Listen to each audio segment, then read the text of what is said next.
প্রাণপ্রিয় চট্টগ্রামবাসী, এই ময়দানে কথা বলতেন কোরআনের পাখি খ্যাত আন্তর্জাতিক খ্যাতিসম্পন্ন মুফাসসিরে কোরআন শহীদ আল্লামা দেলাওয়ার হোসাইন সাইদি রহমতুল্লাহ আলাইহি।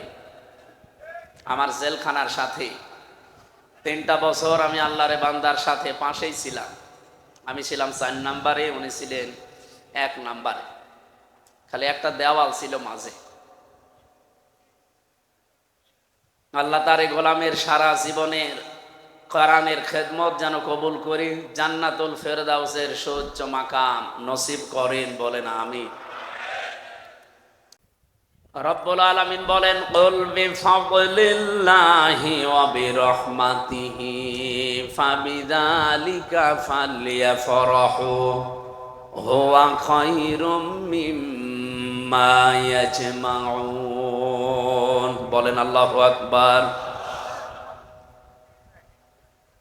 সূরা ইউনূসের 58 নম্বর আয়াতে আছে, নবী আপনি বলুন তামাম পৃথিবী যা পেয়ে আনন্দে আছে, যা গেইন করে, যা অ্যাচিভ করে, যা অর্জন করে, যা কিছু নিয়ে রাজি হয়ে গেছে, খুশি হয়ে গেছে, আনন্দ পেয়েছে, আপনি বলেন তামাম পৃথিবীর মানুষের জন্য সব চাইতে খুশির বিষয়।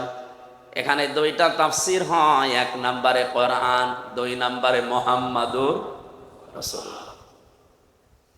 ফাবিযালিকা ফালইফরাহু, সুতরাং কোরআনে কারীম এবং নবীজিকে যারা পেয়েছে তারা যেন আনন্দ করে। চট্টগ্রামের এই চৌনতি ময়দানে 1 দিন 2 দিন 3 দিন না, এই বাংলাদেশের ইতিহাস 55 বছর 19 দিন একাধারে চলছে।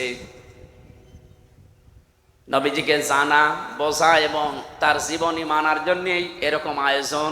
এই চৌনতি সিরাত কমিটি আয়োজন করে থাকে আজ 55 বছর, নাকি অন্য কোনো উদ্দেশ্য আছে? সুতরাং এমন একজন মহান ব্যক্তিত্বকে আমরা জানার জন্যে, বোঝার জন্যে আলোচনা করছি। আল্লাহ যার চরিত্রের গ্যারান্টি দিতে গিয়ে আযীম দিয়েছেন, ওয়া ইন্নাকা লাআলা খুলুকিন আযীম। আমি কোরআনে কারিমে যত আয়াত পড়ি, ব্যাখ্যা পড়ি, তাফসীর পড়ি, সবচাইতে বেশি আশ্চর্য হয়েছি এই শব্দটা।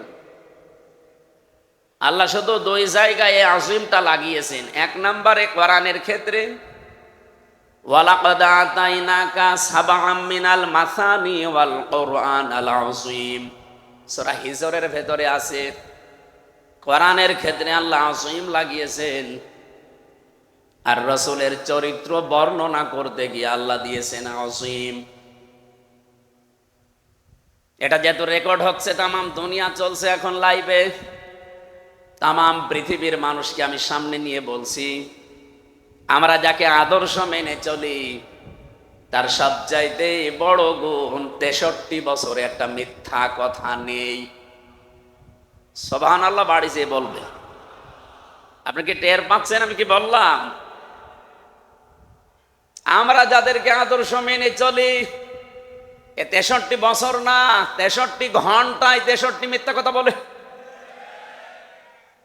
অথচ এমন একজনকে আমরা আজ মেনে চলতে পারছি, আমরা গর্বিত, আমরা আনন্দিত যে 63 বছরের জীবনে তিনি কোনোদিন একটা মিথ্যা কথা বলেননি। জোরে বলেন আল্লাহু আকবার। হ্যাঁ, আল্লাহ তার নিজের নাম ব্যবহার করেছেন কোরআনে।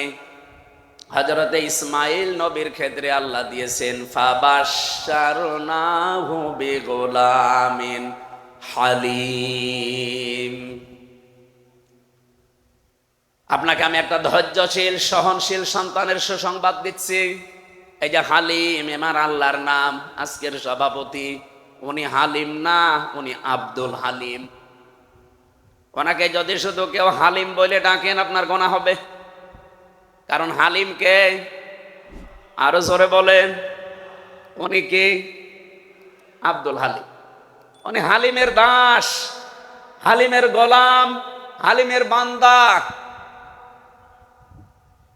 হালিম শুধু একজন, অথচ ওই নামটা আল্লাহ ইসমাঈল নবীর চরিত্রের ক্ষেত্রে দিয়েছেন যে এমন ধৈর্যশীল, সহনশীল একটা সন্তান আপনাকে আমি উপহার দিলাম, হে ইব্রাহিম। ওনাকে আর একটা সন্তানের সুসংবাদ দিয়েছিলেন, তার নামও আল্লাহ তার নিজের নাম লাগিয়ে দিয়েছেন। রব্বুল আলামিন বলেন ফাবাশশারনাহু বিগুলামিন আলীম, আপনাকে আমি সুসংবাদ দিচ্ছি একজন জ্ঞানী বান্দার। এই যে আলিম এবং হালিম, এই দুইটা শব্দ আল্লাহ নবীদের চরিত্রে দিলেন, একটা ইসহাক একটা ইসমাইল আলাইহিস সালাতু ওয়াস সালাম। কিন্তু মুহাম্মদুর রাসূলুল্লাহর ক্ষেত্রে আল্লাহ হালিম আর আলিম দেননি, এমন গভীর শব্দ দিয়েছেন কিয়ামত পর্যন্ত মানুষ নবীর চরিত্র শুধু অনুসরণ অনুকরণ করবে, কোল কিনারা পাবে না। নবীদের চরিত্র যদি অনুসরণ করেন, আল্লাহ যেহেতু খুলুকিন আলী আযীম দিয়েছেন, মহান চরিত্রের উপরে আপনি প্রতিষ্ঠিত অধিষ্ঠিত, যে কোরআন আপনার উপরে নাজিল করলাম এইটার ক্ষেত্রেও আমি আল্লাহ কিন্তু আসিম লাগিয়েছি। ওয়ালাকাদ আতাইনাকা সাবআম মিনাল মাসানি ওয়াল কুরআনাল আযীম, আপনাকে আমি 7 আয়াত বিশিষ্ট একটা সূরা দিয়েছি, কোরআন দিয়েছি, সেটা সূরা ফাতিহা। বারবার যেটা রিভাইজ দেওয়া লাগে, রিপিট করা লাগে, বারংবার পড়া লাগে। কোরআনে কারিমকে আল্লাহ কোরআনিল আযীম বললেন, আর এই কোরআন অনুযায়ী যেই মানুষটা চলতে পারে তাকে দিয়েছেন খুলুকিন আযীম। জোরে বলেন সুবহানাল্লাহ। তাহলে আজকে আমরা আনন্দিত এই কারণে, কারণ আমরা এমন একজন মানুষের চরিত্র, জীবন আদর্শ শোনার জন্য বসে আছি, যিনি আমাদের মতো সাধারণ মানুষ না। কি অনেক মানুষ এই কথা অলরেডি বলে যে নবীও তা আমিও তা না, এ কথা ঠিক না। রব্বুল আলামিন বলেন, নবী আপনি বলুন, কুল ইন্নামা আনা বাশারুম মিসলুকুম ইউহা ইলাইয়া। এখানে যারা আরবি বসে, যেহেতু আলেম আজকের সভাপতি মাওলানা আব্দুল হালিম, এটা কামিল মাদ্রাসার প্রিন্সিপাল, ভাইস প্রিন্সিপাল, হাজারো আলেম এখানে বসে আছেন। আরবি গ্রামার অনুযায়ী যদি ইন্নার পরে মা যুক্ত হয়, বাংলা অর্থ দাঁড়ায় একমাত্র, কেবলমাত্র, শুধুমাত্র।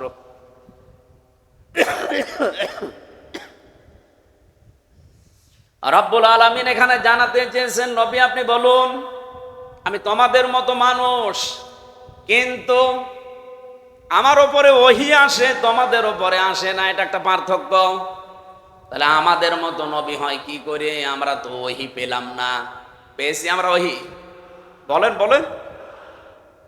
সুতরাং তিনি ওহী পেয়েছেন, এই ওহী অনুযায়ী তার জীবনটা তিনি সাজিয়েছেন। এই জন্য পৃথিবীতে যত মানুষ আসবে আর যত মানুষ যাবে, শ্রেষ্ঠ মানুষের তালিকায় 1 নম্বরে ধরা লাগবে মুহাম্মদুর রাসূলুল্লাহকে।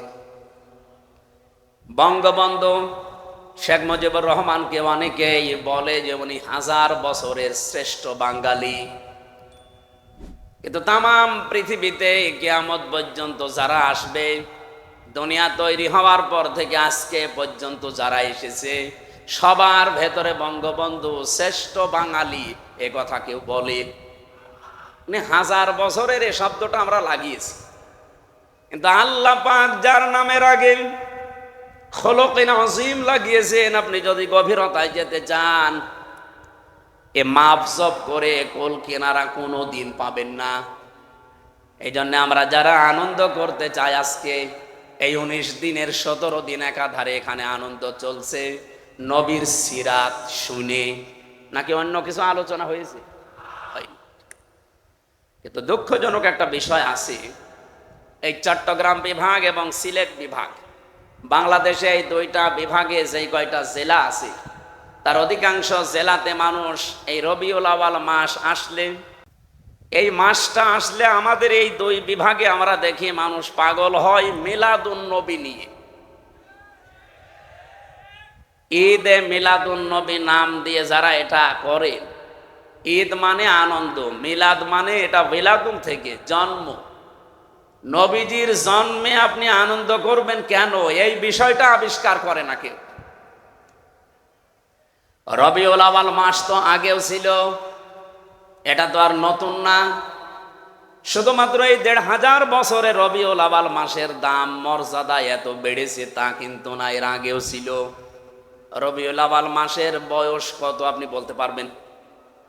হ্যাঁ, না মানে মিলাদুন নবী এই শব্দটা বিশ্ব নবী মুহাম্মদুর রাসূলুল্লাহর ইন্তেকালের প্রায় 600 বছর পর, আমরা ইতিহাস পড়ে যেটা দেখলাম 600 বছর পরে আবিষ্কার করেছি। কিন্তু সিরাতুন নবী এটা আবিষ্কার করা না, এটা কোরআনে কারীম থেকে নেওয়া। লাকাদ কানা লাকুম ফি রাসূলিল্লাহি উসওয়াতুন হাসানা, এই যে উসওয়াতুন হাসানা এই শব্দের তাফসীর ব্যাখ্যা এই বাংলাদেশ সহ বাইরের দেশগুলোতে আমি বিভিন্ন লাইব্রেরিতে দেখেছি। প্রায় 42টার উপরে তাফসীর আমি এই শব্দের সাথে মিলিয়েছি। সব মুফাসসির এই উসওয়াতুন হাসানা থেকেই সিরাত নবীর জীবন চরিত এ বিষয়ের উপর আলোচনা করেছেন। সবচাইতে অথেন্টিক আমার কাছে প্রায় 13টা কিতাব আমি এই ছোট বয়সে দেখেছি নবীর জীবনের উপরে। আর রাহিকুল মাখতুম আল্লামা সফিউর রহমানের লেখা, এটা আমার কাছে সবচাইতে বেশি ভালো এবং সহজ মনে হয়েছে। কোরআনে কারীম থেকে এই নামটা নেওয়া, খিতামুহু মিস্ক ওয়াফি যালিকা ফালিয়াতানা ফাসিল মুতানাফিসুন। জান্নাতের এই যে কস্তুরী, যেটা এখান থেকে মানুষকে আল্লাহ খাবার খাওয়াবেন পানি জাতীয়, এটা পাওয়ার জন্য আল্লাহ প্রতিযোগিতা আরম্ভ করে বলেছেন প্রতিযোগীদের। এর আগে যে রাহিক মাখতুম এই শব্দ থেকে আল্লামা সফিউর রহমান রহমতুল্লাহ আলাইহি উনি নবীজির চরিত্রকে এমন ভাবে ফুটিয়েছেন। এখানে 4টা বিষয় আমার কাছে সবচাইতে বেশি আকর্ষণীয় মনে হয়। যারা শুধু নবীর মিলাদ নিয়ে জন্ম নিয়ে আনন্দ করতে চান, আমিও মিলাদ পড়ি এবং পড়াই, কিন্তু মিলাদ থেকে 27টা শিক্ষা আমি এই বই থেকে পেয়েছি, যেটা বাংলাদেশ, ভারত আর পাকিস্তানে নেওয়া হয় না। আমি একটা শুধু আপনাদের শিক্ষার জন্য বলছি। বলেন তো মিলাদ মানে কি? বললাম জন্ম। বলেন বলেন, নবীজি জন্ম নিয়েছিলেন এই যে মাসে, এ রবিউল আউয়াল মাস কি এই 1500 বছরের আগে ছিল না? বলেন বলেন, ছিল। কতদিন আগ থেকে আসতেছে? ইন্না ইদ্দাতাশ শুহুরি ইনদাল্লাহ হিসনা আশারা শাহরান ফি কিতাবিল্লাহ ইয়াউমা খালাকাস সামাওয়াতি ওয়াল আরদা মিনহা আরবাআতুন হুরুম ইলা আখির আয়াত। সূরা তাওবার 36 নম্বর আয়াতে এসেছে, আল্লাহ পাক যেদিন আসমান জমিন তৈরি করেন ওই দিন তার কিতাবের ভেতরে 12টা মাসের নাম তিনি লিপিবদ্ধ করেছিলেন, তার ভেতরে এই রবিউল আউয়াল ছিল। তাহলে রবিউল আউয়ালের বয়স কিন্তু 1500 বছর না। কত বছর আপনি হিসাব করেন? যেদিন দুনিয়া আল্লাহ বানিয়েছে ওই দিন তার কিতাব এটা লিপিবদ্ধ করা। জোরে বলেন আল্লাহু আকবার। কিন্তু এই যে মর্যাদা আমরা দিচ্ছি, এর দাম এত দেয়, এটা আসলে অনেকে আবেগ আপ্লুত হয়ে পড়ে। এমনকি কালকে পরশোদিনে যা আলোচনা হবে নবীজির সিরাতের ওপরে, মিলাদের ওপরে হবে। আমরা আশা করব যারা এই 2 দিন আসবে তারা যেন এই 27টা ব্যাখ্যা রাহিকুল মাখতুম থেকে আপনাদেরকে পড়া শোনায়। যেহেতু আমার আলোচনা ওইটা না, আমার একটা আলোচনার বিষয় আপনারা দিয়েছেন, আমি ওইদিকে যাব। বিশ্বনবী এই মাসে জন্ম নিয়ে প্রথম যে কাজটা করেছিলেন মায়ের কোলে বসে, আমরা হাদিস থেকে পড়ছি 3 জন মহিলার দুধ তিনি দুনিয়ায় পান করেছিলেন। প্রথম নাম্বারে তার নিজের মা হযরতে আমেনা, 2 নম্বরে উম্মে আইমান নামে এক দাসী, 3 নম্বরে হযরতে হালিমাতুস সাদিয়া রাদিয়াল্লাহু তাআলা আনহা। রাহিকুল মাখতুমের বর্ণনা আল্লামা সফিউর রহমান রহমতুল্লাহ আলাইহি লিখেছেন, হযরতে হালিমা বলেন, আমি যখন মুহাম্মদকে কোলে তুলে নিলাম, ডান স্তন তাকে আমি পান করতে দিলাম, সে ঠিক মতো পান করেছে। বাম স্তন যখনই তাকে দিয়েছি সে মুখ বের করে নিয়েছে। হযরত হালিমা বলেন, আমি আবার জোর করে মুখ লাগালাম, দেখি আবার মুখ বের করে নিয়েছে। আবার মুখ লাগালাম, দেখি আবার মুখ বের করে নিয়েছে। 3 বারের বার আমি আর চেষ্টা করলাম না যে বারবার মুখ বের করে কেন। চোখের দিকে তাকিয়ে দেখি চোখের ইশারা দিয়ে যেন আমাকে জানাতে চাই, মা হালিমা। জোর করেন কেন? আপনি আমার সাথে জোর করছেন কেন? ডান স্তন এটা আমি তো পান করেছি, এটা আমার হক অধিকার ছিল। বাম স্তন এটা আমার অধিকার না, এটা আমার দোত ভাই আব্দুল্লাহর অধিকার। আমি পৃথিবীতে ভাইয়ের হক নষ্ট করার জন্য আসি নাই, এসেছি ভাইয়ের হক ফিরিয়ে দেওয়ার জন্য। যেই নবী এই রবিউল আওয়ালে জন্ম নিয়ে মায়ের কোলে বসে ভাইয়ের হক নষ্ট করে না, আরো ফিরিয়ে দেয়, সেই নবীর উম্মত আমরা দেখেন যত বড় হচ্ছে তত ভাইয়ের হক মারার জম হচ্ছে। বলেন, এখানে ভাই মানে শুধু আপন ভাই দুধ ভাই না। আল মুসলিম আখুল মুসলিম, মুসলমান মুসলমানের ভাই। কথা বলেন না কেন?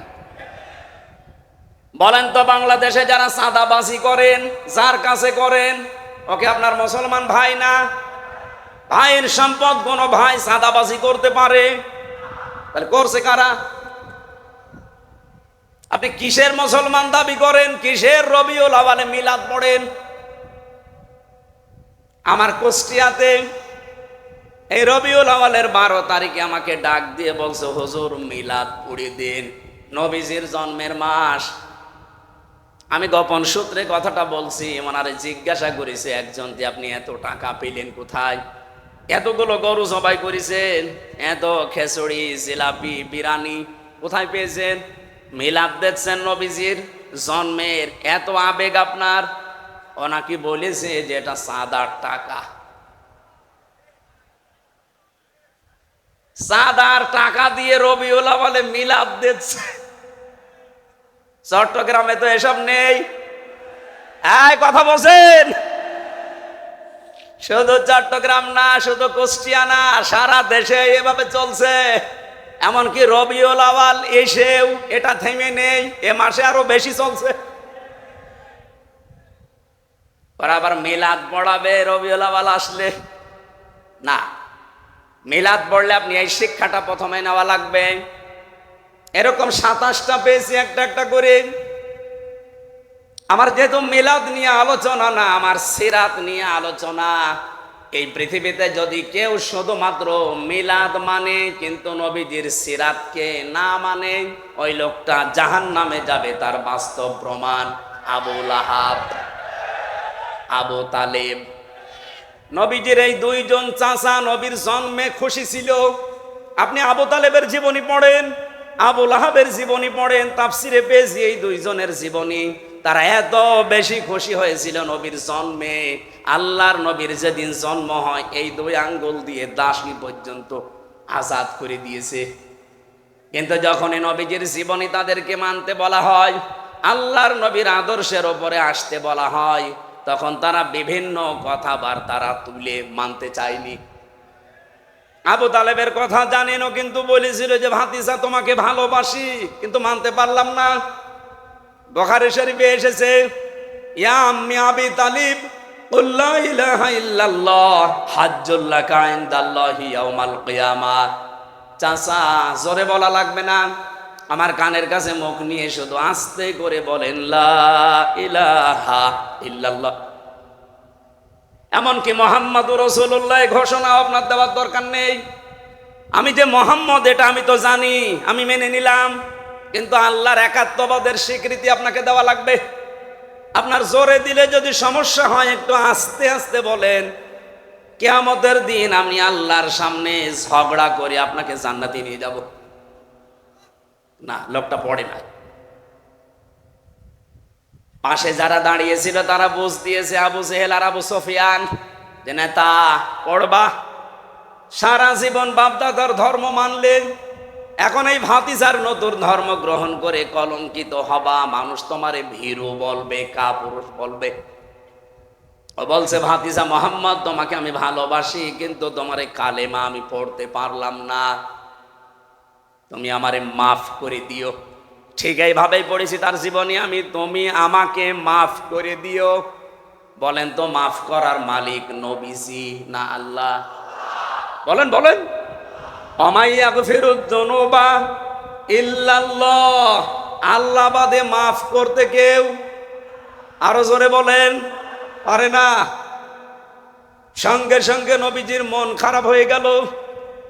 ফেরেশতা জিবরাইল সূরা কসসের 56 নাম্বার আয়াতটা নিয়ে হাজির হয়ে গেলেন।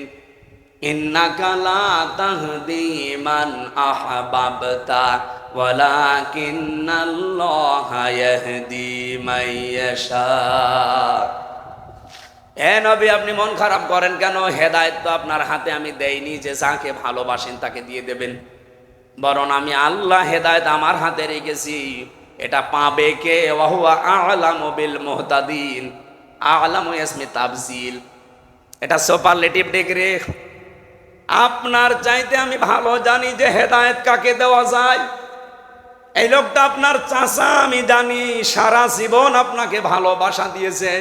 আপনার জন্মেও খুশি ছিল, কিন্তু আপনার আদর্শ পেয়েও খুশি না। এই জন্য আমি আল্লাহকে মাফও করি নাই। একে আল্লাহ কিয়ামতের দিন শুধু জাহান্নামের 2টা ফিতা লাগিয়ে দেবে পায়ের নিচে, মাথার মগজ পর্যন্ত টকবক করে ফুটবে। তাহলে নবীর জন্মে খুশি, কিন্তু তার সিরাত পেয়ে আদর্শ পেয়ে খুশি না। গেছে কোথায়? আরো জোরে বলেন। আর একজন চাচা আবু লাহাব, ও খুশি ছিল জন্মে। আমার মনে হয় আসরের পরে আপনি আবু লাহাবের জীবনী আজকে শুনেছেন, এই জন্য আমি ওদিকে গেলাম না। ও বলেছিল তাব্বা লাকা লিহাদা জামাতানা, মুহাম্মদ তুমি আর কাজ পাওনি এই কথা বলার জন্য আমাদেরকে একত্রিত করলে। পাথর তুলে নবীজির দিকে নিক্ষেপ করেছিল। বলেন নাউজুবিল্লাহ। যে লোকটা নবীর জন্মে খুশি, মিলাদে খুশি, কিন্তু নবীর আদর্শ পেয়ে নারাজ, তাদেরকে আল্লাহ দিয়েছেন কোথায়? এটার কি দলিল দেওয়া লাগবে?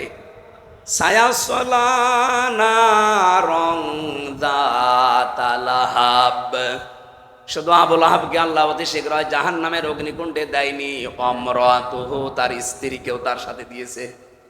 সুতরাং আজ বিশ্বে যারা বিভিন্ন জায়গায় আবু লাহাবের মতো মানুষ নবীর জন্মে খুশি, কিন্তু তার আদর্শের কথা বলতে গেলে যারা নারাজ, যারা আমাদের পেছনে উল্টাপাল্টা ট্যাগ লাগিয়ে দেন, এমনকি তাদের পেছনে দেখি অনেক মহিলা পর্যন্ত নাড়াচাড়া দেয়। আমি নাম নিলাম না। টেলিভিশনে টক শোতে বসে বসে নবীর আদর্শের বিপক্ষে যারা কথা বলছেন, আজ এই কয়েকদিন দেখছি এক মহিলা মানে পাগলা কুত্তায় কামড় দিয়েছে। আবরার ফাহাদ আমার কুষ্টিয়ার সন্তান, তারে হত্যা করেছে কে? এটা প্রমাণিত সত্য। সত্য না?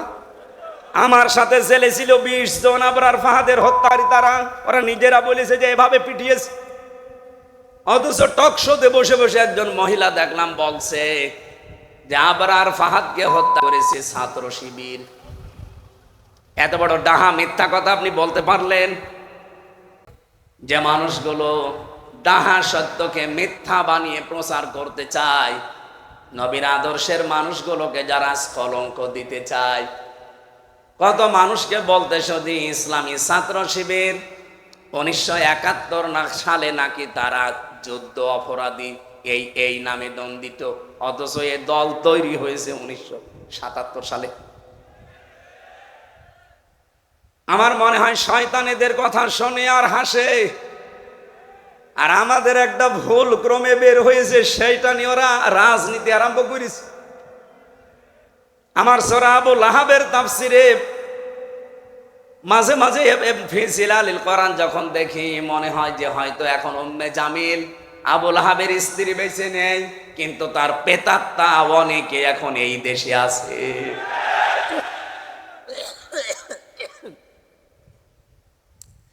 আবু লাহাব নবীর জন্মে খুশি ছিল, আদর্শ খুশি না, এই জন্য শুধু একা জাহান্নামে গিয়েছে। অমরাতুহু তার স্ত্রীও তার সাথে গেছে। সুতরাং আজ যারা নবীর আদর্শ মানে না, এর সাথে যে সমস্ত মেয়েরা যুক্ত হয়ে, তার স্ত্রী হোক, মেয়ে হোক, দলের লোক হোক, নেত্রী হোক, যারা নবীর বিরুদ্ধে অবস্থান নিয়েছেন, তার মানে আল্লাহর নবীর আদর্শ যারা মানে, তাদের বিরুদ্ধে অবস্থান নেওয়া আর নবীর বিরুদ্ধে অবস্থান নেওয়া একই কথা। চট্টগ্রামবাসী, আমি মেন কথাটা বলতে চাই এইভাবে, শুধুমাত্র নবীর জন্ম নিয়ে আনন্দে থাকলে আপনাকে হবে না, তাহলে আবু লাহাব এবং আবু তালেবের মতো আপনি জাহান্নামে যাবেন। আপনাকে নবীর জন্ম নিয়ে, মিলাদ নিয়ে যেমন খুশি থাকার কথা, তার চাইতে বেশি খুশি হওয়ার কথা নবীর জীবন এবং আদর্শ পেয়ে। ওনার 40 থেকে 63 এই 23 বছরের জীবন আপনাকে মাস্ট বি মানাই লাগবে। এই কথা বলেন না কেন? কোরআনের আইন মানা যেমন ফরজ, বিশ্ব নবীর আদর্শ মানা ওই রকম ফরজ। বিশেষ করে 40 থেকে 63 এই 23 বছর একদিনও আপনি বাদ দিতে পারবেন না। সিস্টেম অপর পৃষ্ঠায় দেখুন, কিছু লাগবে না ভাই, যেহেতু বললাম সিস্টেম অপর পৃষ্ঠায় দেখুন। আরো 2 জন চাচার নাম আমরা জানি, যিনি আমার নামে নাম হযরতে আবু আমির হামজা, আর একজন হযরতে আব্বাস রাদিয়াল্লাহু তাআলা আনহুমা। এই 2 জন চাচা, তাদের পুরা জীবনী আমি পড়েছি। ওনারা শুধু নবীর মিলাদে খুশি না, নবীর জন্মে খুশি না, ওরা নবীর আদর্শ পেয়েও খুশি ছিল। তাহলে আমার মনে হয় ক্লিয়ার হয়ে গেছে যে শুধু মিলাদুন নবী পালন করলে আপনি জান্নাত যেতে পারবেন না, সিরাতুন নবী আপনাকে মানা লাগবে। এই জন্যই সুন্নতির সিরাত কমিটি আজ 55 বছর একাধারে এই পৃথিবীর মানুষকে এইটাই জানান দিচ্ছে যে মিলাদ আমরা মানি, কিন্তু সিরাত জরুরি। কথা বলেন। আর সিরাত আমাদের ভেতরে নেই। সিরাতের বহু পাঠ আমি পেয়েছি। আমার এই ছোট্ট জীবনে সিরাতের প্রায় 71টা পাঠ পেয়েছি আমি নবীজির জীবনে। তার ভেতরে একটা আপনারা দিয়েছেন আজকে, শান্তির সমাজ প্রতিষ্ঠায় নবীজি সাল্লাল্লাহু আলাইহি ওয়াসাল্লাম। আসেন, দুনিয়ায় শান্তি এই শব্দটার ব্যাখ্যা নিয়ে আমরা এবার মূল আলোচনায় প্রবেশ করতে চাচ্ছি। আল্লাহ আমাদেরকে যে ধৈর্য এবং সহ্য, সেই জোহরের পর থেকে আপনারা বসে আছেন, এই জন্য এই ধৈর্য এবং সহ্যের কারণে বলেন আলহামদুলিল্লাহ। আমার তেলাওয়াতকৃত আয়াত আপনারা শুনেছেন, একটা পরিচিত আয়াত, সূরা কুরাইশ। কোন সূরা? আমরা আয়াত পড়েছি মাত্র 2টা, 3 এবং 4। আমার এই মাথার ভেতরে আয়াত নিয়ে এবং শান্তির সমাজ প্রতিষ্ঠা করার জন্য নবীজির যে ভূমিকা, এটা নিয়ে আমার যা পড়াশোনা করা আছে, 1 ঘন্টা না কিয়ামত পর্যন্ত আলোচনা হবে শুধু এই 2টা আয়াত নিয়ে। আমরা চেষ্টা চালাচ্ছি সামারাইজ করে ফেলার। জবান খুলে আগে কোরআনের সোনালী আয়াতটা একটু পড়েন। আউযু বিল্লাহি মিনাশ শাইতানির রাজিম, বিসমিল্লাহির রহমানির রহিম, ফালিয়াবুদু রাব্ব হাযাল বাইত। আল্লাহ পাক বলেন, এই ঘরের মালিকের ইবাদত করো। তাহলে 2টা জিনিস আমি তোমাদেরকে দেব। আল্লাযী আত'আমাহুম মিন জু' ওয়া আমানাহুম মিন খাউফ। ক্ষুধা লাগলে এই খাবারের ব্যবস্থা আমি আল্লাহ করব, আর যখনই ভয় আসবে তখন আমি আল্লাহর নিরাপত্তা দিয়ে দেব। আমাদের প্রথম বিষয় হচ্ছে শান্তির সমাজ প্রতিষ্ঠা। শান্তি কি? এটা দুঃখের বিপরীত, কষ্টের বিপরীত। আমরা অনেকেই বলি যে সুখ শান্তি, না, জিনিস 2টা এক না, এমনকি 2টার শব্দ আলাদা। আপনি পুরা কোরআন শরীফের ভেতরে যদি সুখ এই শব্দ অনুসন্ধান করতে চান, তাহলে আপনি শান্তির শব্দ পাবেন না। সুখ শব্দের আরবি অর্থ হচ্ছে রাহাতুন। রাহাতুন মানে সুখ। তাফসিরে পড়েছি 3টা জিনিসকে সুখ বলা হয়। আর সেলমন বা সালমন, এখানে আমি সেলমন শব্দের অর্থ পেয়েছি ইসলাম, আর সালমন যদি জবর দিয়ে পড়া হয় তাহলে বাংলা অর্থ দাঁড়ায় শান্তি, নিরাপত্তা, স্বস্তি। কোরআনে কারিমে এই দলিলটা পাবেন সূরা বাকারার 208 নম্বর আয়াতের প্রথম অংশে, ইয়া আইয়ুহাল্লাযীনা আমানু দুখুলু ফিস সিলমি কাফা। এখানে আল্লাহ ঈমানদারকে ডাক দিয়ে জানালেন তোমরা ইসলামে পরিপূর্ণভাবে প্রবেশ করো। যেহেতু সিনের নিচে জের আছে এই জন্য সিলমনের অর্থ ইসলাম। যদি আপনি এর উপরে জবর দিয়ে পড়েন তাহলে বাংলা অর্থ দাঁড়াবে শান্তি। কোরআন শরীফ থেকে আমি 4টা বিষয় পেয়েছি শান্তির। তাহলে 3টা বিষয়কে বলা হয় রাহাতুন বা সুখ, আর 4টা বিষয়কে বলা হয় সিলমন বা শান্তি। শান্তির সমাজ প্রতিষ্ঠার জন্য বিশ্বনবী কি করেছিলেন, যেহেতু এ বিষয়ে কথা বলা দরকার। আল্লাহর নবী জন্মের পর থেকে 17 বছর পর্যন্ত তিনি তেমন কোনো কাজে যোগ দেননি। শান্তি প্রতিষ্ঠা করার জন্য তিনি 17 বছর থেকে আরম্ভ করেছিলেন হিলফুল ফজল সংগঠনের নামে। আমি আমার দেশের যুবকদেরকে আহ্বান জানাবো, যদি নবীজির আদর্শে অনুপ্রাণিত হয়ে এই দেশে যদি শান্তি আপনি স্থাপন করতে চান, প্রতিষ্ঠা করতে চান, মাস্ট বি এই 16-17 বছর বয়স থেকে আপনাকেও সংগঠনভুক্ত হওয়া লাগবে। আর কথা বলে না কেন? আর আমি নিজে কোরআন হাদিস পড়ে যেহেতু একেবারে খাস বাংলায় বলছি, বাংলাদেশে যত সংগঠন এখন কাজ করছে সবার উদ্দেশ্য এক না। বামপন্থী রাজনীতি যারা করে এদের ছাত্র সংগঠনের উদ্দেশ্য আপনি দেখেন, এরা বলে আমরা 10 তলার গাছতলা সব সমান করে দেব। কেউ 10 তলায় থাকবে, কেউ গাছতলায় থাকবে, এটা হবে না, সব সমান হয়ে যাবে। আমরা ওটা চাই, কিন্তু আপনি চান লেনিন আর কার্ল মার্ক্সের পথে, আর আমরা চাই মুহাম্মদুর রাসূলুল্লাহর পথে। পার্থক্য এইটা। যেহেতু আমার নিজের লেখা নিজের দেখা, বাংলাদেশে এখন যত ছাত্র সংগঠন আছে এই 16-17 বছর বয়স থেকে যারা সংগঠন করে, নিজের চরিত্রকে ঠিক রেখে, নিজেদের লেখাপড়াকে ঠিক রেখে সমাজে শান্তি স্বস্তি নিরাপত্তা দেওয়ার জন্য সর্বাত্মক চেষ্টা যারা করে যাচ্ছে তারা ইসলামী ছাত্র শিবির। আপনার রাগ হলে এটাই সত্য,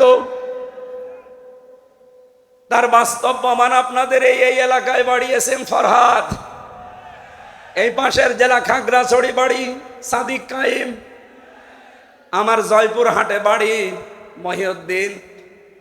সারা বাংলাদেশের দিকে তাকান, অন্য কোনো দোষ হয়তো আপনি তাদের দিতে পারেন বানিয়ে তহমত হিসাবে, দামি গ্যারান্টি দিতে পারি এই যে ছাত্র শিবির এদের ভেতরে কোনো বিড়িখোর, গাঁজাখোর, মদখোর, নারীখোর পাবেন না। যদি একটা ধরতে পারেন আপনি আমারে বলেন, আমি এখনই তাদের নামে বরদোয়া করব। তো বাকি যেগুলো আছে শুধু বলা না, আমি নিজের চরিত্র তাদের দেখেছি। তারা সত্যকে মিথ্যা, মিথ্যাকে সত্য বানিয়ে উলট পালট করে একজনের নামে খালি দায় চাপিয়ে দাও, দায় চাপিয়ে দাও, এই রাজনীতি করে। এটাকে আমি বানালাম। কোরআনে কারিমের সূরা নিসা 5 নম্বর পারা 15 নম্বর পৃষ্ঠা 11 নম্বর লাইনের 112 নম্বর আয়াতটা বাড়ি দিয়ে মিলাবেন। অমাইয়াকসিব খতিয়াতান আও ইসমান সুম্মা ইয়ারমি বিহি বারিআন ফাকাদ ইহতামালা বুহতানা ওয়া ইসমান মুবিনা। রব্বুল আলামিন বলেন, বহু মানুষ এমন আছে নিজে অন্যায় করে, আর অন্যায়টা যখন হয়ে যায় তখন একটা নিরপরাধ মানুষের ওপরে দোষটা চাপিয়ে নিজে ভালো সাজে। এরকম ছাত্র সংগঠন বাংলাদেশে নেই, এরকম দল বাংলাদেশে নেই। নিজেরা অন্যায় করে, নিজেরা দোষ করে, আর যে লোকটা কিচ্ছু জানে না তার উপরে দোষটা চাপিয়ে তাকে জাতির সামনে কালার করে দেয়, আবার কানে কানে বলে দেয় যে দোষ অমুকের উপরে চাপিয়ে দে। কি বেশি বলে ফেললাম?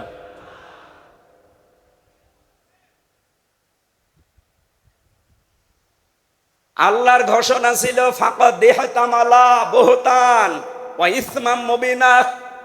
এরকম কাজ যারা করে নিজে একটা নিরপরাধ মানুষের উপরে দোষ চাপিয়ে তাকে জাতির সামনে কালার করে দেয়, ও যেন প্রকাশ্য পাপের বোঝা বহন করে নিয়ে বেড়াচ্ছে।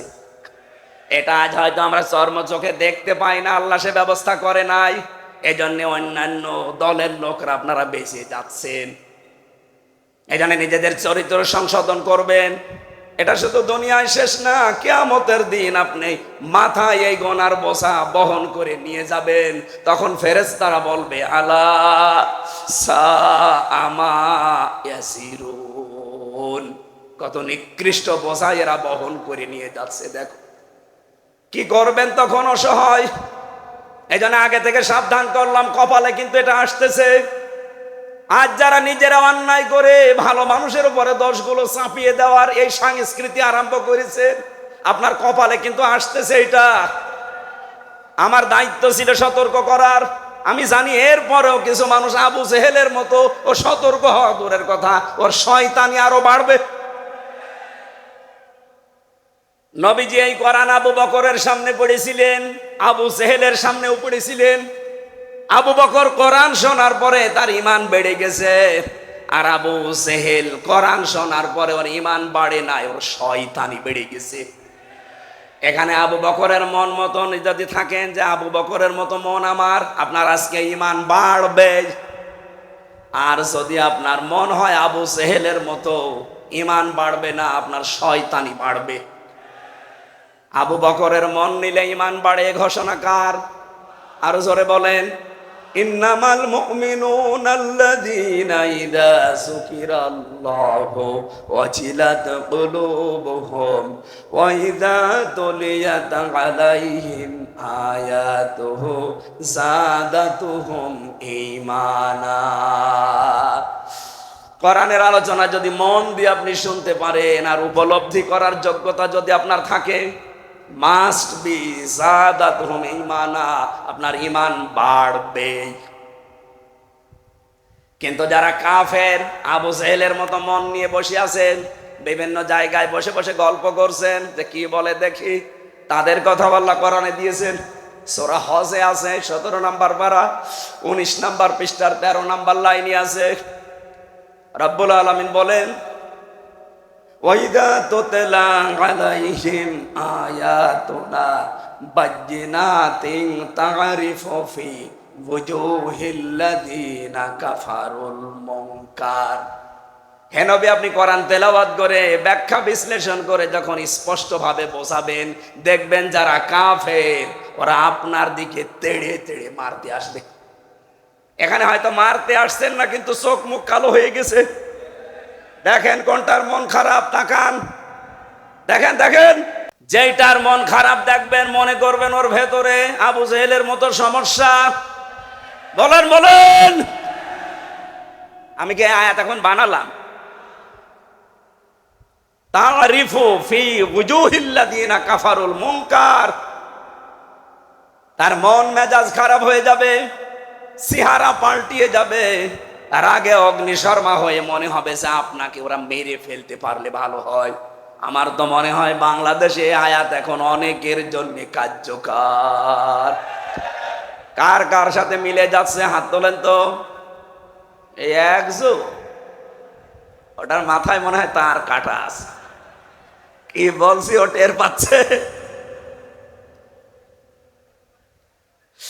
একজনের ছেলে ম্যাট্রিক পরীক্ষায় পাশ করেছে, ফার্স্ট ক্লাস ফার্স্ট।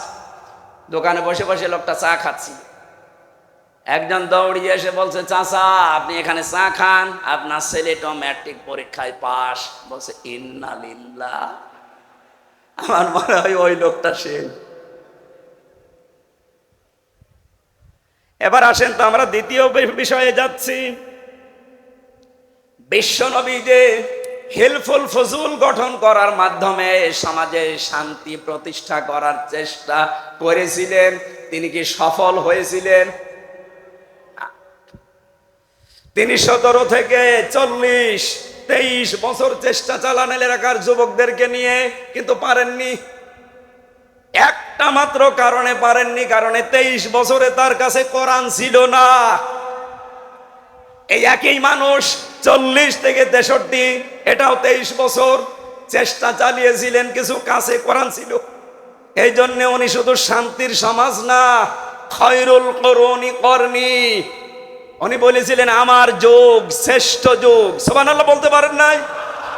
আজ বাংলাদেশে যত দল আছেন প্রায় ৭৩টা দল এই দেশে কাজ করছে, যাদের কর্মসূচির ভেতরে কোরআন নেই, যাদের সিলেবাসে কোরআন নেই, তারাও শান্তির সমাজ, শান্তির দেশ গঠন করার চেষ্টা করছেন। কিয়ামতের আগ পর্যন্ত পারবেন না, নবীজি তাই পারে নাই। আপনি পারবেন, আপনার কর্মসূচিতে আপনার সিলেবাসে কোরআন নিয়ে আসেন। এই কথা বলেন না কেন? বাংলাদেশ জামাত ইসলামী দেখেন, ওনাদের সিলেবাসের যে 15টা পয়েন্ট প্রতিদিন লেখা লাগে, তার প্রথম পয়েন্টে আপনি কোরআন কয় আয়াত পড়েন, বুঝে পড়েন না, না বুঝে পড়েন আগে লেখেন। আমার মনে হয় এই সিলেবাস যদি বাংলার এই ৭৩টা দল মেনে নিতে পারে, শুধু 6 মাসে এই দেশের 18 কোটি মানুষ সবগুলো সাদাবাস মুক্ত হয়ে যাবে। আমি জানি অনেকে এখন বরদোয়া আরম্ভ করেছে যে হুজুর মরুক, ওর কাশি হচ্ছে, আরো হোক হোক, তারপরও আর বলা লাগবে কাশি হোক।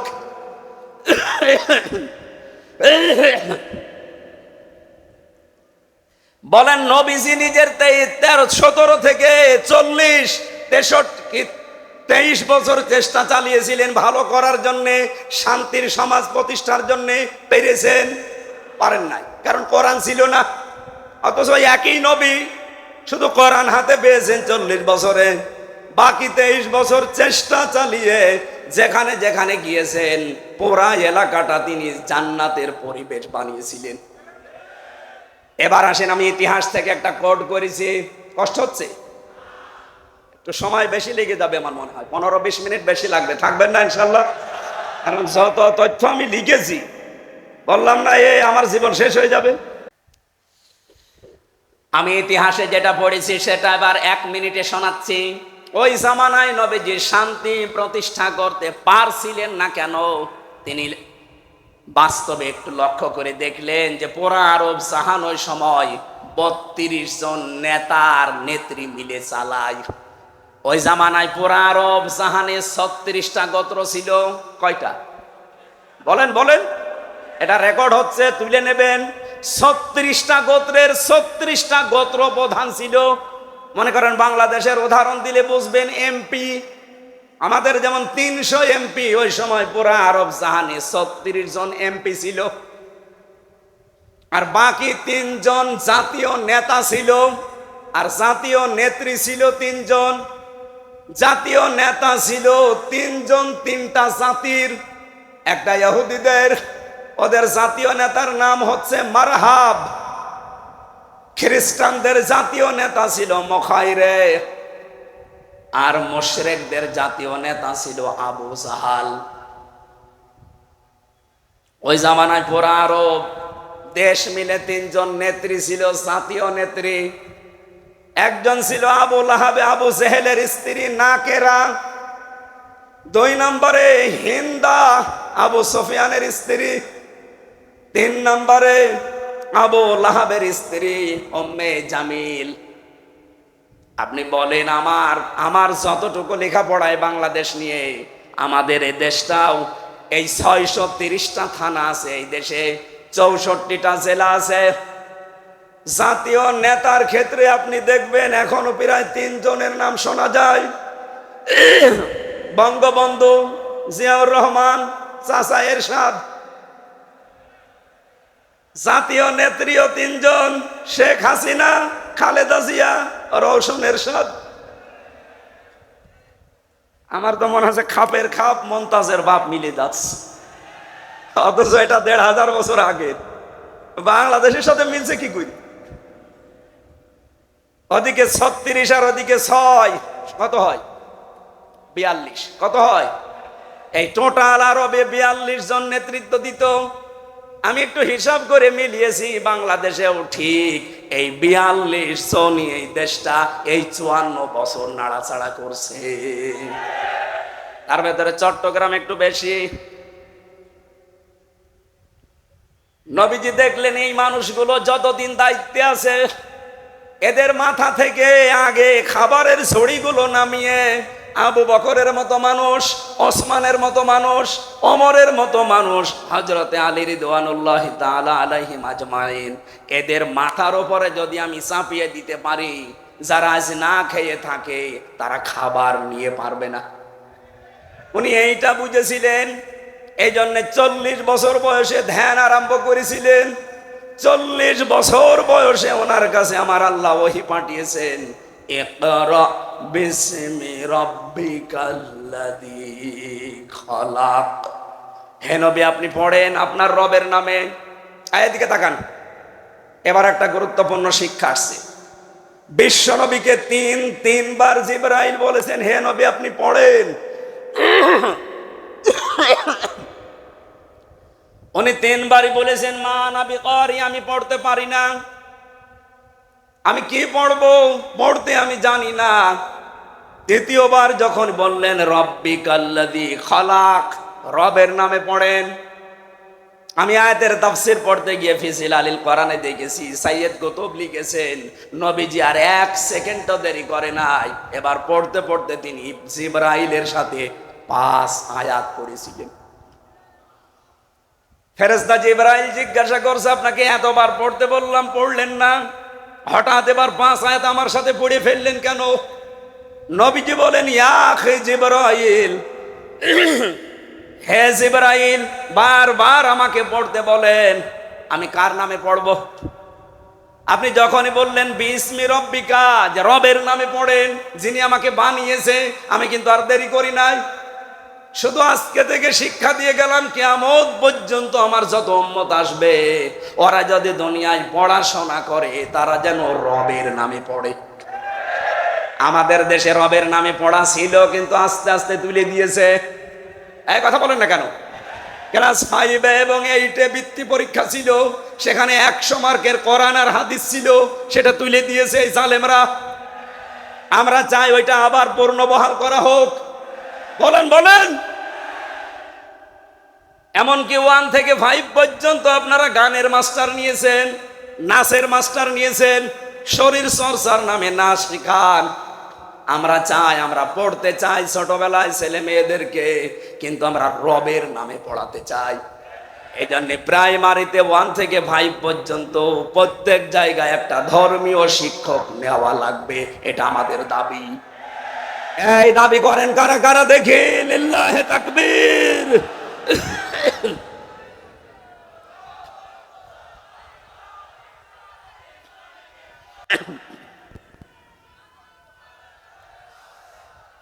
যেহেতু প্রধান উপদেষ্টা আপনাদের এই চট্টগ্রামের সন্তান, 2 জন নবীর নাম তার, ডক্টর মোহাম্মদ ইউনুস। কয় নবী? মোহাম্মদ একটা, ইউনুস একটা। 2 নবীর নাম নিয়ে আপনি বসে আছেন। 92% মুসলমানের মাথার উপরে। আপনি গানের মাস্টার নিতে পারেন, নাচের মাস্টার নিতে পারেন, একটা আলেমকে আপনি কোরআন শিক্ষায় নিতে পারেন না। আমরা এটা দাবি না, এ দাবি আমরা আদায় করেই ছাড়বো ইনশাআল্লাহ। সত্যি করে বলেন, দলমত নির্বিশেষে এ দাবি আদায় না হওয়া পর্যন্ত আমাদের ছুটি নেই। আরে জান, লিল্লাহে তাকবীর।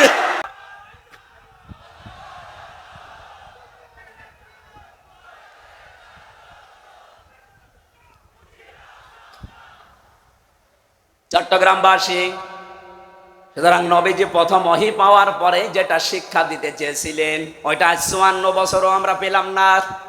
এখনো আমাদের শিক্ষা ব্যবস্থা ইকরা বিসমি রাব্বিকাল্লাযী খলাক দিয়ে শুরু হয় না, শুরু হয় যা দিয়েও বলার মতো না।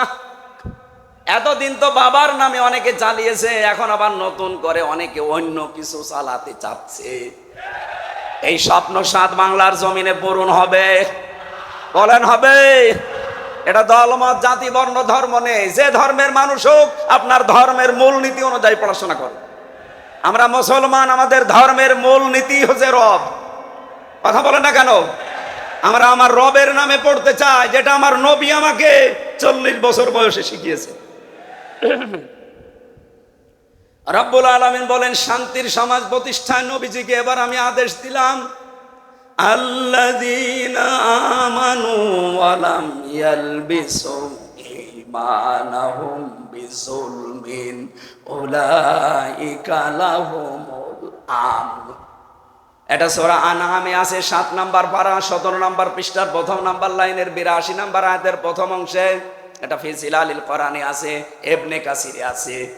আল্লাহ বলেন যারা ঈমান আনে আর ঈমানের সাথে যারা শিরিক মিশ্রণ করে না, এখানে শিরিক মানে এখানে জুলুম মানে শিরিক, যারা তাদের ঈমানের সাথে কোনো জুলুমকে মিশ্রণ ঘটায় না, তার মানে শিরিক মিশ্রণ করে না, আমি আল্লাহ বলছি উলাইকা লাহুমুল আমন, এই মানুষগুলোই নিরাপত্তা এবং শান্তির হকদার। তাহলে আল্লাহর পক্ষ থেকে যদি শান্তি, স্বস্তি, নিরাপত্তা পেতে চান, এই বাংলাদেশের ঈমান যাদের আছে নির্ভেজাল করা লাগবে, এবং জুলুমের সাথে শিরিকের সাথে ঈমান মিশ্রণ করা যাবে না। অথচ এদেশে বহু ভণ্ড পীরের নামে কলঙ্ক, এরা জাতিকে ঈমানের লেশ মাত্র শিক্ষা না দিয়ে অলরেডি তারা ঈমানের সাথে শিরিক মিশ্রণ করে ফেলেছে। এবার বলেন শিরিক কি? এটা প্রশ্ন। শান্তি, স্বস্তি, নিরাপত্তা দেওয়ার একচ্ছত্র মালিকানা কার? বলেন বলেন। এটা আল্লাহ যাদেরকে দিতে চেয়েছেন, যারা তার ইবাদত করবে তাদেরকে। ফালিয়াবুদু রব্ব হাযাল বাইত, এই ঘরের মালিক যিনি, রব যিনি, তার ইবাদত করেন। এখন এই ইবাদতটা নিয়ে আমি একটু ব্যাখ্যা দিতে চাই। ইবাদত করার আগে যেটা আনা লাগে তার নাম ঈমান। কি আনা লাগে? এই ঈমান নিয়ে ভেজাল চট্টগ্রাম বিভাগে আছে না?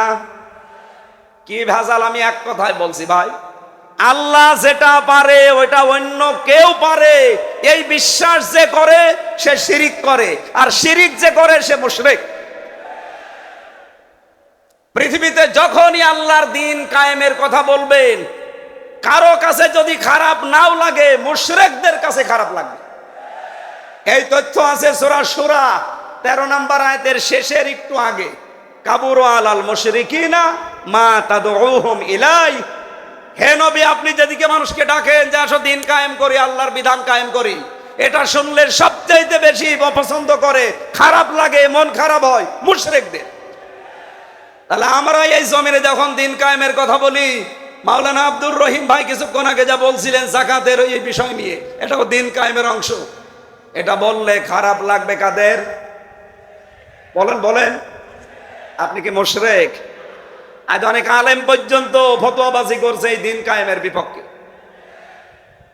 আপনি কিসের আলেম? আপনি অবশ্যই গোপনে কোন শিরিকে লিপ্ত আছেন। তাছাড়া আপনার কাছে তো খারাপ লাগার কথা না দ্বীন কায়েমের কথা শুনলে, কারণ দ্বীন তো আমির হামজার বাবার না। কথা বলেন না কেন? দ্বীন কার? আরো জোরে। সুতরাং যারা বিরোধিতা করছেন ডাইরেক্ট ইনডাইরেক্ট, আপনি বুঝতে কোনো কষ্ট নেই আপনার, আপনি বিশ্বাস করেন আপনার যে কোনো ভাবে শিরিক হচ্ছে। আমি নাম ধরে বলা পছন্দ করি না, তারপরও বলছি। এই যে মাওলানা জাহাঙ্গীর আলম বলে যে পীর আছে এলাকায়, উনি কলম পড়তে চায় কবরে, যে বাবা কলম পড়ি দে। এটা যে প্রকাশ্য শিরিক পাগলেও বোঝে, আরে দরবারে জাহাঙ্গীরিয়া হয়ে বোঝে না। এরপরে নোরে আলম নাকি নোরে বাংলা আছে একজন, এ কোথায় পায় চট্টগ্রামের মানুষ এদেরকে? বলেন, এই যে প্রকাশ্য শিরিক গুলো যারা জারি করে, শিরিক করলে মানুষ কি হয় বলেন না কেন? আরো জোরে বলেন। মুশরিকদের কাছে দ্বীন কায়েমের কথা শুনলে খারাপ লাগবে, এ কথা কার? সুতরাং এই চট্টগ্রাম বিভাগে আল্লাহর বিধান কায়েম হোক, এটা শুনলে যাদের কাছে রাজনীতি মনে হয়, যাদের কাছে ধর্ম ব্যবসা মনে হয়, যাদের কাছে ধান্দাবাজি মনে হয়, নিশ্চয় তারা মুশরিক। অবশ্যই কোনো না কোনো ভাবে শিরিক করছে। শিরিক করলে আল্লাহর শান্তি থেকে আপনি দূরে চলে যাবেন। উলাইকা ইসমে ইশারা, আল্লাহ মনে হচ্ছে এভাবে আঙ্গুল দিয়ে দেখাচ্ছে। উলাইকা, এই চট্টগ্রাম চুনতির এই মানুষগুলো, লাহুমুল আমনু, এরাই নিরাপত্তার শান্তির হকদার, কারণ এরা ঈমান এনেছে, ঈমানের সাথে কোনো জুলুম, কোনো শিরিক মিশ্রণ করেনি। এবার এখন বাস্তব উদাহরণ দিচ্ছি। মক্কা দিকে তাকান, অমাং দাখলাহু কানা আমিনা। এটা 97 নাম্বার আয়াতের মাঝের অংশে আছে, 4 নাম্বার পারা, 1ম নাম্বার পৃষ্ঠা, 6 নাম্বার লাইনে। এটা সূরা আলে ইমরান। আল্লাহ বলেন, আমার এই এরিয়ার ভেতরে যারা প্রবেশ করে আমি আল্লাহ তাদেরকে নিরাপত্তা দিয়ে দেই। আমার প্রশ্ন হচ্ছে, কাবা শরীফের যে এরিয়া, এটা তো আর আমাদের এই যে এখানে যে মসজিদগুলো আছে এতটুকু না, কাবার এরিয়া কয়েক কিলোমিটার। এর ভেতরে যারাই প্রবেশ করে তাদের শান্তি, নিরাপত্তা, স্বস্তি দেয় কে? আওয়ালাম ইয়ারাউ আন্না জাআলনা হারামান আমিনা ইলা আখির আয়া। আল্লাহ পাক বলেন, তারা কি দেখে না আমার হারামের ভেতরে কি শান্তি, নিরাপত্তার বেষ্টন দিয়ে ঘেরা। আয়ুখাত্তাফুন নাসু মিন হাওলিহিম, অথচ এর আশপাশে কিন্তু নিরাপত্তা নেই। এবার তাকান, আমাদের এই বাংলাদেশের 56,000 বর্গ মাইল, এটা কি কাবা শরীফ? না, জোরে বলেন। তাহলে এই 56,000 বর্গ মাইলকে কাবা শরীফের এরিয়ার মতো যদি শান্তি, নিরাপত্তার শহর বানাতে হয়, কাবা শরীফের এরিয়ার ভেতরে যা চলে এখানেও সেটা করা লাগবে। কাবার পুরা এরিয়ার ভেতরে একটা জিনিস নেই, সেটা হচ্ছে শিরিক। এই কথা বলেন না কেন? কাবার এরিয়ার ভেতরে কোনো শিরিক পাবেন না। মাওলানা আব্দুল হালিম যদি যেয়ে থাকে জিজ্ঞাসা করেন, মাওলানা আব্দুর রহিম বসরি যদি যেয়ে থাকে জিজ্ঞাসা করেন, কাবার এরিয়ার ভেতরে আপনি কোনো শিরিক পাবেন না। এই জন্য সেখানে শান্তি আর নিরাপত্তা দিয়েছে কে? আমাদের এই বাংলাদেশ। শুধু আমাদের এই দেশটা না, পাশে দেখেন যারা আছে, মায়ানমার, ইন্ডিয়া, এগুলো সব আমাদের দুশ্মন। আসতে বলো। পৃথিবীর যত দেশ আমি ঘুরলাম, এত নিকৃষ্ট প্রতিবেশী পৃথিবীতে কোনো দেশে নেই। এরা এত নিকৃষ্ট প্রতিবেশী, কত হাজার লক্ষ লক্ষ মানুষকে নিজের দেশে জায়গা থাকার পরও আমাদের দেশে পাঠিয়ে দিয়েছে। এই মায়ানমারে আমাদের চাইতে 3-4 ডবল বড় এই দেশটা। এতটুকু দেশ, মাত্র 56,000 বর্গ মাইল, এখানে 20 কোটির উপরে আমরা মানুষ। অথচ আমাদের চাইতে 3-4 ডবল বড় দেশটা, মানুষ আমাদের চাইতে কম। এরপরেও শয়তানরা ওখান থেকে জোর করে পিটিয়ে বিভিন্ন কায়দায় আমাদের এই দেশে ওদেরকে পাঠিয়েছে। আর এর পাশে যারা আছে আল্লাহর ওলিরা, এরা তো সেই শুরু করেছে 47 থেকে আমাদের বিরুদ্ধে, এখনো পর্যন্ত আমাদের বিরুদ্ধে লেগে আছে। এত বছর দোষ দেওয়া হয় বাংলাদেশ জামাত ইসলামীকে, এরা নাকি স্বাধীনতা বিরোধী। না, কখনো না। আজকে আপনি মাহমুদুর রহমান মান্না, সাবেক ভিপি ঢাকা বিশ্ববিদ্যালয়ের, উনি ঘোষণা দিয়েছে, দেখেন আজকে, যে জামাত ইসলাম যেটা 54 বছর আগে বুঝেছে, এই দেশের মানুষ এখন সেটা কেবল বুঝতে আরম্ভ করছে। কারণ জামাত ইসলামীতে যারা রাজনীতি করে সবগুলো বিচক্ষণ। এটা মেধা না, এটা কম্পিউটার। ওই সময় বাংলাদেশ জামাত ইসলামীতে যারা ছিল তারা স্বাধীনতার বিরুদ্ধে অবস্থান নেয়নি, তারা ভারতের আগ্রাসনের বিরুদ্ধে অবস্থান নিয়েছে, যেটা আজ জাতি হাড়ে হাড়ে টের পাচ্ছে।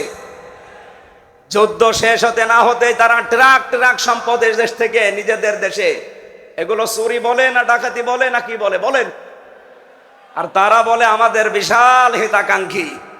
এমনকি স্বামী স্ত্রীর সম্পর্ক লাগিয়ে দিয়েছে অনেক।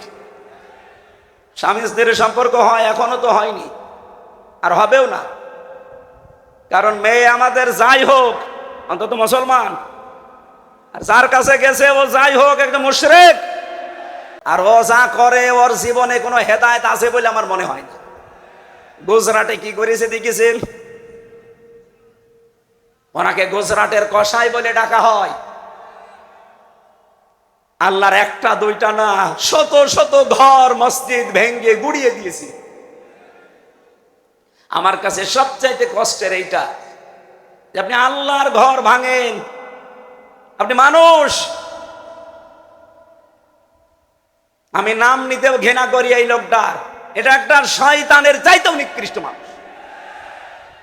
পৃথিবীর কোন ধর্মীয় উপাসনার ভাঙার পক্ষে আমরা না, বলেন বলেন। অথচ একটা দুইটা না, কতগুলো ঘর যেখানে আল্লাহকে সেজদা দেওয়া হতো ভেঙ্গে টুকরা টুকরা করে মিশিয়ে দিয়েছে।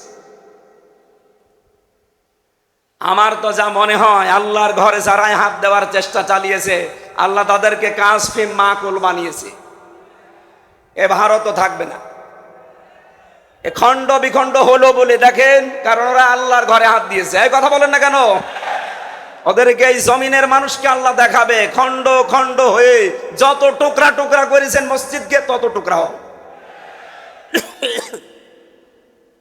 আমাদের দেশটাকে আমরা শান্তির সমাজে পরিণত যদি করতে চাই, ঈমান আনা লাগবে ভেজাল না ভেজাল মুক্ত। এমনকি আমাদের ঈমানের সাথে যেন কোনো জুলুম, বিশেষ করে শিরিক মিশ্রণ না হয়। এই যে যারা শিরিক করেন ঈমানের সাথে সাথে, আপনাদের কারণে যে দেশে শান্তি, স্বস্তি, নিরাপত্তা নেই, এই কারণেই আপনাদের বিরুদ্ধে বলা লাগে। তাছাড়া আপনার বিরুদ্ধে আমি কোন কারণে বলবো? আপনি প্রকাশ্য শিরিক করছেন, কবরে মাজার বানিয়ে ব্যবসা করে খাচ্ছেন, আর মানুষের ঈমান, আমল, আকীদা সব নষ্ট করছেন। এই কথা বলেন না। অন্তত দেশের আলেমরা বেঁচে থাকতে এরকম শিরিক চলতে দেওয়া যায়? এই চট্টগ্রাম চাষ করেছিল মরহুম পীর মাওলানা আব্দুল জব্বার রহমতুল্লাহ আলাইহি, সিদ্দিক আজাদ রহমতুল্লাহ আলাইহি, শহীদ আল্লামা দেলাওয়ার হোসাইন সাইদি রহমতুল্লাহ আলাইহি। কথা বলেন না কেন? এই চট্টগ্রামবাসী তাদের কাছে ঋণী। আল্লাহ গোলামগুলোকে যেন জান্নাতুল ফেরদাউসের সর্বোচ্চ মাকাম দান করেন, বলেন আমিন। আমার কথা ভাই কাটসাট, যেটা বলতে চাচ্ছি, ঈমান আমরা যাই এনেছি, আমাদের ঈমানের সাথে যেন কোনো শিরিক মিশ্রণ না হয়। বেঁচে থাকা লাগবে। কাবা শরীফে যেমন নিরাপত্তা দিয়ে আল্লাহ ঢেকে রেখেছেন, শুধু শিরিক নেই। এই কারণে আমাদের দেশটা এবার আমরা ওইভাবে সাজাতে চাই, দেশটাতে যেন শান্তি, নিরাপত্তা, স্বস্তিতে চলাফেরা করা যায়। যাবে না ইনশাআল্লাহ? আমি কয়েকটা উদাহরণ এখানে পেয়েছি। রব্বুল আলামিন জানিয়েছেন, ইব্রাহিম আলাইহিস সালামকে আমি আল্লাহ সুপথ দেখিয়েছিলাম এবং তার সম্পর্কে আমি ভালো করে জানতাম। আমি এই দলিলগুলো লম্বা করে আর বলার মনে হয় ক্যাপাসিটি নেই, কারণ গলা যদি একবার বসে যায় আর জোর করেও হবে না। সূরা আম্বিয়ার 51 নম্বর আয়াতটা বাড়ি যেয়ে মিলাবেন। ওয়ালাকাদ আতাইনা ইব্রাহিমা রুশদাহু মিন ক্বাবলু ওয়া কুননা বিহি আলিমিন। এতে ব্যাখ্যা দেখবেন। এরপরে দাউদ নমল সূরার 15 নম্বর আয়াতে আছে, ওয়ালাকাদ আতাইনা দাউদ ওয়া সুলাইমানা ইলমা। এই আয়াতের পরবর্তীতে 15-16 নম্বর আয়াতের ব্যাখ্যাটা দেখবেন। 3 নম্বরে সূরা ইউসুফ 56 নম্বর আয়াত দেখবেন। 13 নম্বর পারা 1ম নম্বর পৃষ্ঠায় আছে, ওয়ালাকাদ মাক্কান্নাহুম ফিল আরদ। এরপরে সূরা সুআদ 26 নম্বর আয়াত, ইয়া দাউদ ইন্না জাআলনাকা খলিফাতান ফিল আরদ। জমিনে শান্তির সমাজ যদি কায়েম করতে চান, রাষ্ট্র ক্ষমতা মাস্ট বি লাগবেই। এই জন্য নবীজি হিজরত করার সময় 3টা দোয়া করেছিলেন, যে আল্লাহ তুমি আমাকে নিরাপদে বের করে দাও, আর যেখানে পৌঁছাবা নিরাপদে পৌঁছিয়ে দাও, আর এমন একটা রাষ্ট্র ক্ষমতা আমাকে দান করো যার ভেতরে তোমার সাহায্য থাকে। আমরাও সারা বাংলাদেশে এখন এইটাই চাচ্ছি। এবার রাষ্ট্র ক্ষমতা আল্লাহ তুমি আমাদেরকে দাও, আমি এই দেশে শান্তির সমাজ কায়েম করে দেখাবো ইনশাআল্লাহ।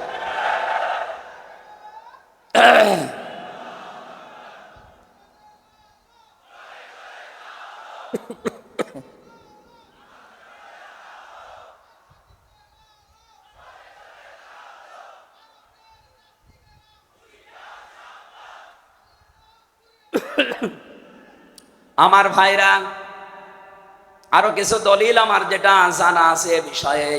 যত নবীর জীবন আমি পড়েছি, প্রত্যেকটা নবীর জীবন পড়তে গিয়ে শুধু আদম নবী আর সুলাইমান নবী বাদ দিয়ে প্রতিটি নবীকে আল্লাহ এই আদেশটা দিয়েছিলেন যে সমাজে শান্তি, স্বস্তি, নিরাপত্তা কায়েম করতে চান, ওয়ালাকাদ বাআসনা ফি কুল্লি উম্মাতির রাসূলান আনি ইবুদুল্লাহা ওয়াজতানিবুত তাগুত। প্রত্যেকটা জাতির লোকের কাছে তাদের রাসূল এসে কথাই জানিয়েছে, আল্লাহর ইবাদত করো, তাগুত ছেড়ে দাও। এই যে ইবাদত, যেটা আল্লাহ বললেন ফালিয়াবুদু, এই ইবাদতের ভেতরে আমি 9টা জিনিস পেয়েছি। ব্যক্তিগত জীবন থেকে আন্তর্জাতিক জীবন পর্যন্ত প্রতিটি জায়গায় ইবাদত আছে। আমরা যদি ইবাদত গুলো কোরআন থেকে, হাদিস থেকে কোট করে করে দুনিয়ায় কায়েম করতে পারি, আল্লাহর ঘোষণা হচ্ছে এই পৃথিবীর জমিনটা আমি উলাইকা লাহুমুল আমনু, এটা নিরাপত্তার শহর বানিয়ে দেব। আল্লাহ আমাদেরকে যেন এটা চোখে দেখার তৌফিক দেন, বলেন আমিন। এটা আছে সূরা নাহলের 36 নম্বর আয়াতে, সূরা আরাফের 96 নম্বর আয়াতে। এই জমিনে যদি বরকত নাজিল করতে চান আকাশ থেকে, জমিন থেকে যদি আল্লাহর দয়া, শান্তি, স্বস্তি এবং বরকত দেখতে চান, ওয়ালাউ আন্না আহলাল কুরা আমানু ওয়াত্তাকাউ লাফাতাহনা আলাইহিম বারাকাতিন মিনাস সামাই ওয়াল আরদ। এলাকার লোকেরা, দেশের লোকেরা, গ্রামের লোকেরা যদি আল্লাহর উপর ঈমান আনে আর যদি তাকে ভয় করে চলার নীতি অবলম্বন করে, আল্লাহ পাক বলেন তাকে 6টা জিনিস, লাফাতাহনা আলাইহিম লামে তাকিদ, আমি আল্লাহ নিজে এখানে ফাইল কর্তা, আমি নিজে দায়িত্ব পালন করে খুলে দেব বারাকাতিন মিনাস সামাই